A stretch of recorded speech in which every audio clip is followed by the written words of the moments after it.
Et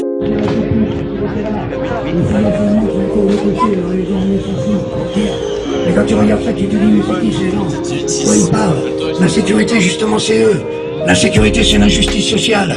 C'est des gens qui regardent des vitrines pleines et qui n'arrivent pas à bouffer et qui, au bout d'un moment, vont se servir. C'est des gens qui t'insultent tous les matins en disant, regarde-moi ce que j'ai. Et toi, t'as rien. C'est de ta faute parce que t'étais pas capable. Mais les incapables, je les connais, je sais d'où ils viennent. Descendez sur la Côte d'Azur dans des grands hôtels. Vous verrez comment ils se comportent avec les femmes de ménage. Vous verrez aussi comment ils sont pas capables de nettoyer leur chambre. Et comment ils sont cons. Et comment, au bout du compte, au fond d'eux-mêmes, il n'y a que l'argent qui les guide. Ils croyaient être quelqu'un, comme les abrutis du Paris Saint-Germain qui disaient les Arabes dehors, qui gueulaient des cris de singes quand il y avait des Noirs qui jouaient sur la pelouse. Aujourd'hui que c'est le Qatar qui les a rachetés, ils ont vite plié leurs banderoles. Ils sont rentrés un par un, comme ça, tranquillement, en se disant, pourtant les Qatariens sont quand même à quelque part aussi des Arabes, me semble-t-il. Alors on me dit, oui mais non, tu comprends, c'est pas pareil. C'est une principauté de merde. Le Qatar n'est pas un pays démocratique. D'ailleurs cela, on vient te bourrer la tête en te disant, mais t'as vu, ce sont des paradis fiscaux à leur manière. Parce qu'ils exploitent du pétrole, il n'y en a pas pour longtemps. Alors ils achètent. Et là-bas, les femmes et les opposants sont mis en prison, comme chez nous aussi. Ah, d'ailleurs, cela faut-il se taire? Aujourd'hui, on parle plus de Maghrébins, on parle plus d'Algériens, de Tunisiens ou de Marocains. On te parle de musulmans, comme si on voulait une guerre, comme on dit, de civilisation, de religion. Faut dire, regardez les musulmans. Moi, les musulmans m'ont rien fait.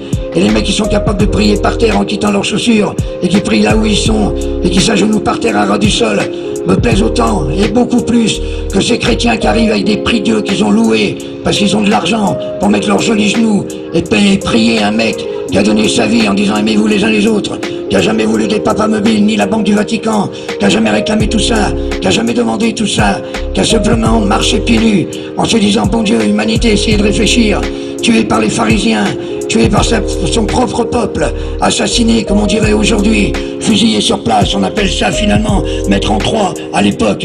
Et derrière cela les mecs ils vont en pèlerinage, regardez, en pèlerinage, même à Lourdes il n'y a pas eu de miracle, il y a eu une inondation, ils l'ont pas vu venir, pour dire où est le miracle. Dieu est à droite pourquoi? Parce que à chaque fois qu'il y a un tremblement de terre, c'est quand les mecs ils ont rien, un petit pays où les mecs ont rien, ils ont des petits bidonvilles, ils sont là, avec leurs petites maisons, comme ça, qu'ils ont faites, dans des bidons, c'est là qu'on fait trembler la terre.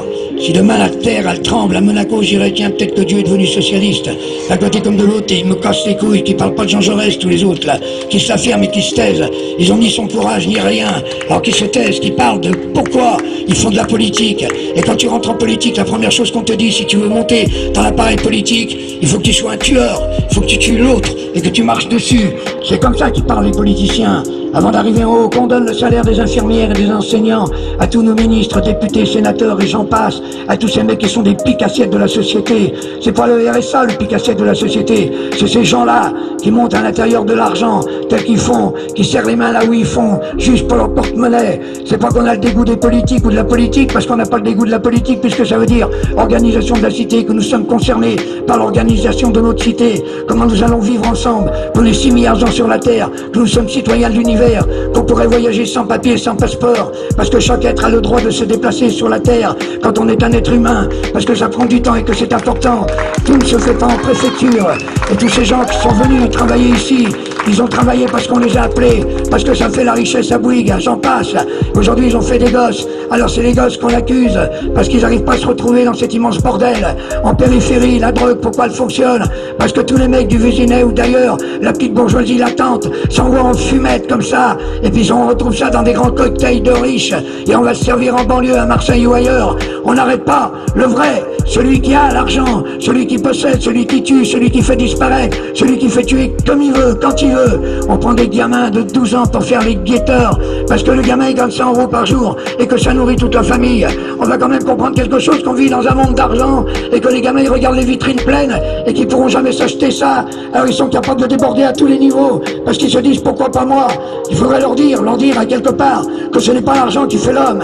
Mais comment veux-tu que je te dise? Comment veux-tu que j'explique? À 60 ans, viens plus m'emmerder maintenant. À 20 ans, on me disait tu verras quand tu auras 60 ans. J'en ai 60. Maintenant, on me dit tu verras quand tu auras 80 ans. Quand j'en aurai 100, on me dira tu verras quand tu auras Bernard à 110, je monterai sur un tonneau pour leur dire merde comme j'ai envie de leur dire merde, comme j'aurais passé ma vie à leur dire merde, pour pas suivre leur chemin parce que je les emmerde. N'oubliez jamais que ceux qui ont des matraques comme ça, et ceux qu'on appelle CRS sont jamais que des fils de prolétaires qui n'avaient plus de boulot, et c'est la seule chose qu'ils ont trouvé. Alors on leur vide la tête, jusqu'à quand ils se retrouvent dans une manifestation à charger leur propre père, parce qu'il n'y a pas le choix au nom de la nation, de l'État, et de tout ce qu'on pourra dire. Quand tu regardes tout cela, tu te dis au fond de toi-même, bravo! Comment se fait-il? Alors c'est vrai que derrière cela, nous sommes juste un peuple, et que les peuples se ressemblent, et que ça prendra du temps et du temps. Ne brûle pas trop ton argent, même c'est peut-être bien de le brûler, mais si on en a besoin, c'est bien de l'avoir. Parce qu'on va pas jouer les Gainsbourg non plus, surtout pas en pleine rue. Mais derrière cela, je me dis au fond de moi-même, pourquoi on en est là? Je ne sais pas. Peut-être qu'il faudrait brûler nos papiers, nos passeports, je ne sais pas. Peut-être qu'il faudrait faire autrement ou autre chose. Mais derrière cela, fais gaffe parce qu'après, si on le prend pour là, ça va chier pour moi. Mais je me dis au fond de moi-même, nous sommes quand même une vérité. Moi, je suis un homme seul, mais je vais au bout de ma solitude, dans le sens que j'ai besoin de vous, dans le sens que l'humanité, c'est nous. Et qu'on doit construire ce monde incroyable.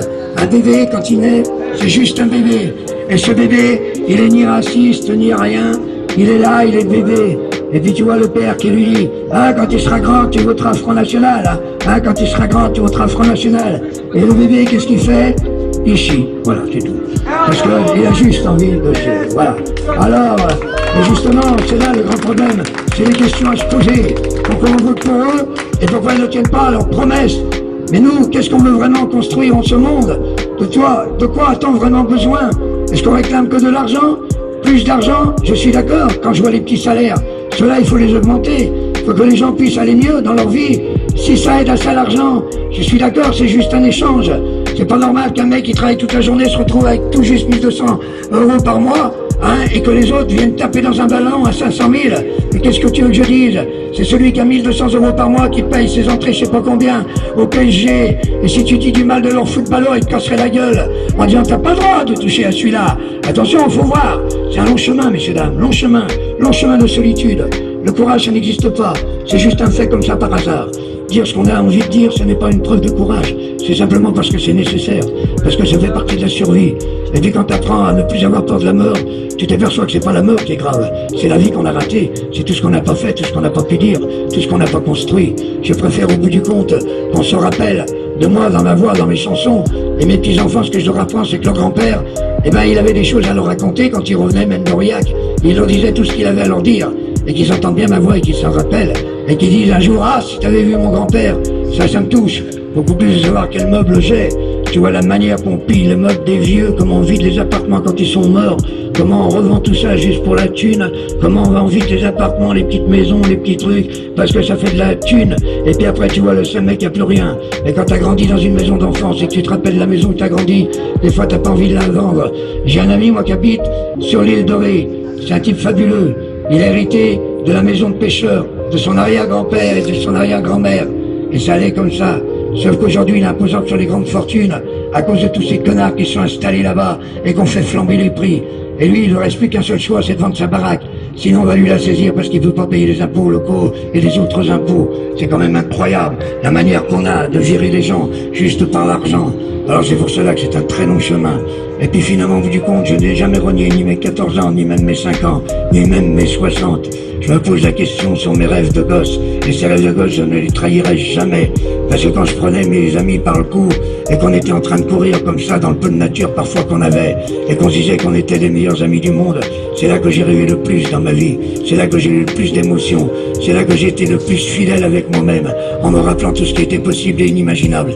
C'est pas dur d'être chanteur, c'est simplement un fait comme on est boulanger ou comme on est charpentier. Je sais très bien qu'on a besoin plus de charpentiers que de gens qui viennent chanter dans la rue, mais n'empêche qu'on fait partie de l'ensemble, et n'empêche que cet ensemble existe ensemble.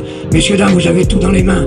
Messieurs, dames, vous pouvez tout partager. Le travail, et j'en passe. Travaillez moins, faire gaffe à vos gosses. Essayez de comprendre pourquoi il y a 6 milliards de gens sur la Terre.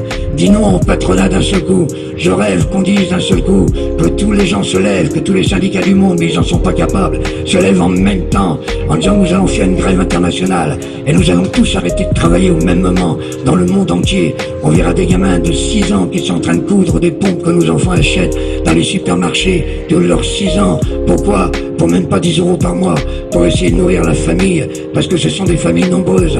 Parce que quand je vois que des mecs, ils vont chercher dans certains pays des yeux, des organes, pour des greffes d'organes pour leurs gamins. Moi je dis que celui qui les vend est un salaud, mais celui qui les accepte en sachant pertinemment d'où ça vient est un salaud aussi. C'est pour ça que dans certains pays, tu croises des fois des petites filles, des petits garçons à qui il manque un œil. C'est le plus âgé de la famille qui a donné son œil ou son foie ou tout ce que tu voudras, juste pour que la famille puisse survivre. Ils savent très bien comment ils font, ces vendeurs d'organes, comme ces vendeurs d'armes. Je préfère mourir seul et tranquille et paisible, en me disant que je voulais pas de ça, que je ne suis pas né dans le monde que j'aimais, mais qu'à travers tout cela, il fallait que je me batte dans un monde que je n'aimais pas, pour essayer de faire comprendre aux gens et de comprendre moi-même pourquoi la vie, c'est simple, que c'est rapide, et que ça ne dure pas longtemps, et que c'est l'acte le plus beau. Quand on dit à un enfant, regarde comment il est mignon, regarde, il vient de naître, on lui donne la vie, et puis après, qu'est-ce qu'on lui dit? On lui dit maintenant, eh ben, tu vas la gagner, ta vie, il y a quelque chose qui va pas à l'intérieur. C'est pour cela aussi au niveau purement social que je suis pour le salaire des étudiants, pour que les mecs puissent étudier et qu'ils choisissent le métier qu'ils aiment, ce qu'ils ont dans les tripes, ce qui leur fait plaisir vraiment à l'intérieur d'eux-mêmes. Et quand ils ressortiront médecins ou qui tu voudras, eh ben ils ressortiront avec ce qu'ils aiment et qu'on les aide. Et quand ils seront ceux-là, ils nous le rendront. Et comme ils nous le rendront tous ensemble, c'est pour cela qu'il faut pas les laisser tout seuls courir sur des pelouses quand ils ont des seringues. Il faut que ce soit les parents qui aillent les chercher, pas les éducateurs, et qui prennent leur enfant dans leurs bras en disant qu'est-ce qui se passe, dis-moi ce qu'il y a, qu'est-ce qui se passe, pourquoi ça va pas comme ça. Faites attention à vous, jeunesse, ils feront tout pour vous assassiner, comme on a assassiné les Indiens en leur balançant l'alcool, en les empêchant de vivre et en tuant leur plus beau rêve, qui était un rêve de partage. Ils savaient ce qu'était la terre, ils faisaient attention à chaque goutte d'eau, à chaque chose qu'ils consommaient, parce qu'ils savaient qu'ils en avaient besoin juste après, et que les générations après en auraient encore besoin. Ça s'appelle la vie, messieurs dames, et c'est un acte merveilleux, et c'est nos parents qui nous la donnent. Et à travers tout cela, quand ils nous l'ont donné, alors on doit quelque chose à nos gosses, mais on ne doit pas leur apprendre la parodie du monde. On doit leur dire, tu sais, maintenant on va se battre ensemble pour essayer de faire que les choses changent un tout petit peu. Je suis peut-être un utopiste, mais parfois je suis fier de l'être. Quand je vois ceux qui ne le sont pas, les réalistes, soi-disant réalistes, alors qu'ils ne sont pas du tout, m'emmerdent. Les économistes aussi avec leurs 0,02%, parce que la bourse s'est effondrée. Et bien que la bourse s'effondre complètement, et que finalement, au bout du compte, on en finisse avec cet acte barbare qui s'appelle tuer les gens au niveau d'un stress. Chez nous, on les tue pas comme ça avec des fusils, on les tue au niveau du stress, on les empêche de vivre. Et puis tu sais, quand tu vas beaucoup plus loin, quand tu voyages dans le monde entier, même en ce moment, si dans les pays des Maghreb ça pète, tu verras comment tu es reçu par les gens, et tu verras qu'à chaque fois la seule question c'est où c'est que tu as mangé et où c'est que tu dors. Et pourtant ces gens-là n'ont pas grand-chose. Ça fait très très longtemps que je n'entends plus ça dans le pays où je suis né et où j'habite. C'est pour ça que je leur dis souvent, surtout ne nous ressemblez pas. Et tous les combats sont leurs combats. Et tous les combats seront les plus merveilleux. Et les femmes du monde se battront dans le monde entier par rapport à leur indépendance à elles, comme elles l'ont choisi, pas par rapport à des mecs qui viennent comme ça à la Chambre des députés pour dire nous allons parler pour les femmes, ou des femmes qui essayent d'être députés en ressemblant tellement connement aux mecs. Il n'y a qu'à regarder la gueule de Morano pour comprendre que finalement du compte, c'est un mauvais croisement. Je vais vous chanter une chanson parce qu'avant tout, je chante des chansons. Bravo!